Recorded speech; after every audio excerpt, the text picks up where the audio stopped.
일본으로부터 나라를 되찾은 지 꼭 1년이 지난 1946년 8월 15일 광복 1주년 기념식이 열린다.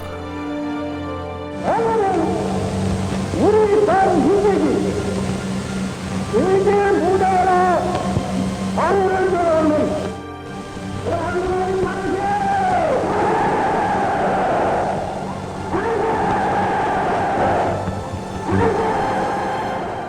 감격의 만세삼창을 외치는 백범 김구. 거대한 역사의 소용돌이 끝에 광복의 기쁨이 찾아온 것이다. 그런데 그로부터 8년 전 김구 선생, 당신이 문제야. 당신이 죽어줘야겠어. 김구는 죽음의 문턱을 넘나들고 있었다.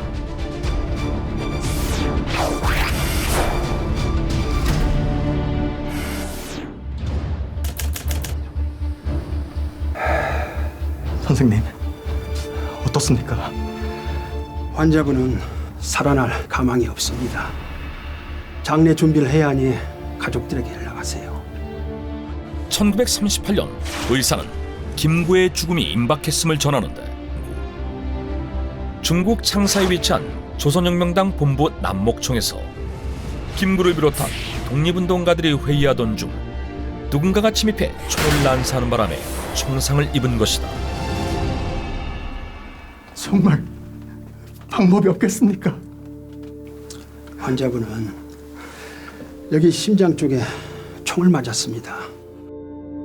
심장에서 3cm 떨어진 곳에 총알이 박히는 치명상을 입은 김구.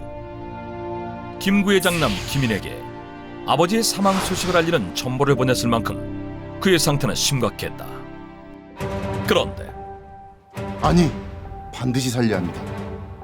그때 나타난 뜻밖의 인물. 장제스 주석께서 보내서 왔습니다. 주석님의 친서입니다. 치료비도 보내주셨으니 어떻게든 김구 선생부터 살립시다. 당시 중국 국민당의 주석이던 장제스. 김구의 항일운동에 감명받아 임시정부의 지원을 아끼지 않던 그가 김구를 꼭 살려달라는 친서와 함께 현재 우리 돈 1,500만 원의 치료비까지 보낸 것이다. 이에 의사들은 당시 아주 귀했던 페니실린을 구해 치료했고 며칠 후 선생님, 정신이 드십니까? 여기가 어디가? 살아나셨군요. 기적적으로 눈을 뜬 김구. 가슴에 총탄 자국이 선명하게 남아있는 김구의 모습은 한 장의 사진으로 확인할 수 있는데 하지만 그는 가슴에 박힌 총알을 제거하지 못해 후유증을 앓아야 했다. 손이 이리 떨려서야 어찌 글을 쓸지. 내 글자도 이제 볼품이 없어졌구만. 이 또한 역사적 의미가 있는 거리오. 후손들도 알아줄 겁니다. 바로 수전증. 이에 글씨를 쓸 때도 손이 떨려 특유의 떨림체가 탄생했는데 김구는 자신의 필체를 농담처럼 총알체라고 불렀다고 한다. 그런데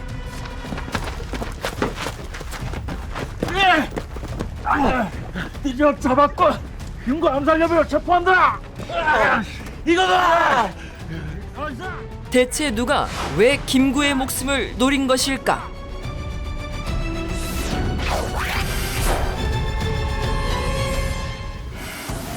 김구에게 총을 쏜 범인은 뜻밖에도 독립운동단체인 조선혁명당의 당원 이운환이었다.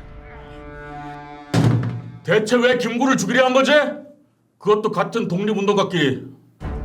김구가 없어야 조국 독립이 오니까요. 김구는 오히려 독립운동가들을 분열시킬 뿐입니다. 당시 중국에서 활동하던 독립운동가들은 김구의 한국국민당, 조선혁명당, 한국독립당 등으로 나뉘어 이념과 투쟁 방법, 독립자금을 둘러싸고 갈등을 겪고 있었다. 이에 김구는 독립운동 세력을 하나로 응집시키기 위해 통합을 추진. 각 당의 대표들을 불러 남목청에서 회의를 진행했는데 자네는 누군가? 통합은 안 돼. 독립은 우리 조선혁명당의 방식을 따른다. 김구 선생, 당신이 죽어줘야겠어. 이 통합에 반대한 이윤환이 회의실을 급습.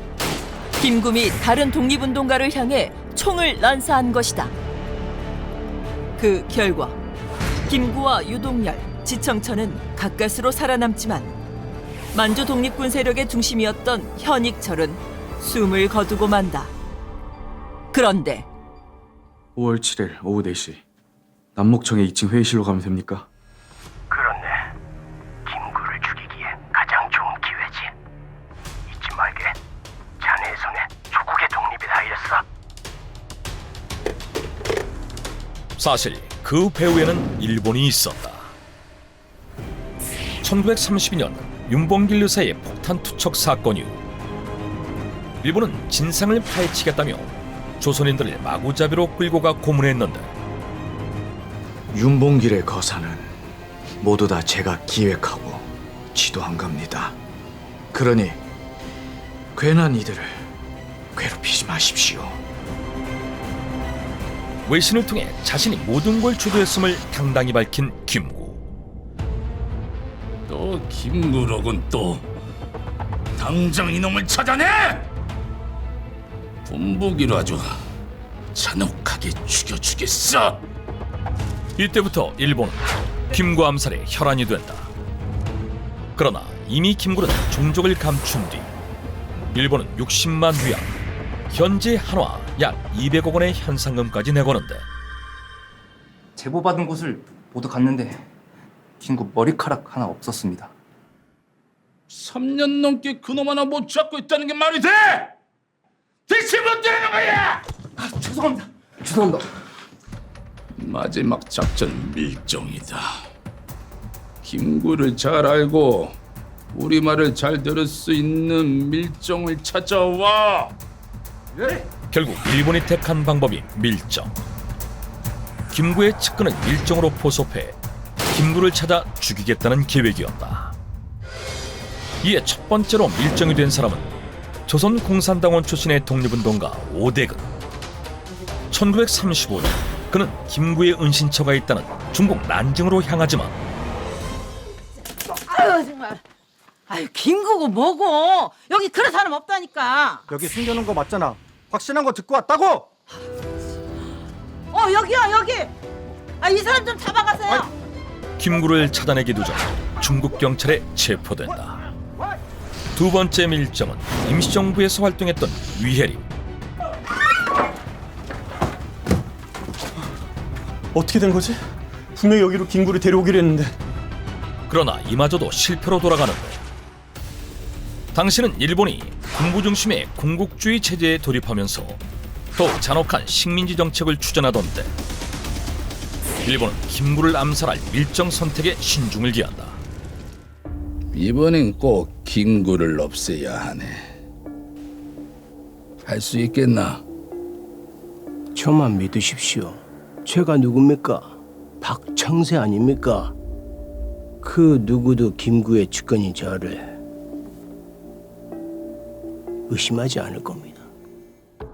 그렇게 해서 결정된 밀정 박창세.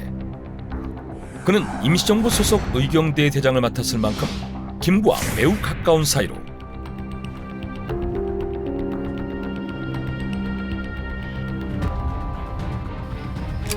자네에게 기회를 주겠네. 김구를 없애야 조국의 독립이 올 수 있어. 박창세가 후배 이윤환에게 김구 암살을 사주. 이윤환이 남목청 사건을 일으켰던 것이다. 그런데 아버지 제발요. 저희 좀 살려주세요. 그까짓 거 눈 한 번 딱 감으면 되는데. 알겠다. 알겠어. 그놈의 밀정 하면 될 것이 아니냐. 박창세가 밀정이 된 건 너무나도 사적인 이유였다.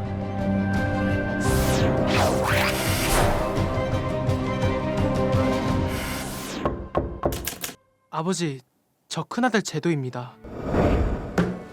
뭐? 일본의 밀정이 되라고? 임시정부에서 독립운동을 하는 나한테 그런 말을 제정신이냐? 오죽하면 그러겠습니까? 실은 제가 사고를 좀 쳤는데 1936년 박창세를 찾아온 큰아들 박제도. 그는 박창세에게 일본의 밀정이 되어달라는 황당한 부탁을 한다. 마약쟁인 것도 모자라 헤로인을 밀수를 해. 이 자식을 당장 감옥에 쳐넣어! 제발 살려주십시오. 무슨 일이든지 다 하겠습니다. 무슨 일이든. 그럼 이건 어떤가? 너희 아버지 박창세를 밀정으로 만들어와. 당시 큰아들 박제도는 마약 헤로인을 밀수하다 일본 경찰에 붙잡힌 상태.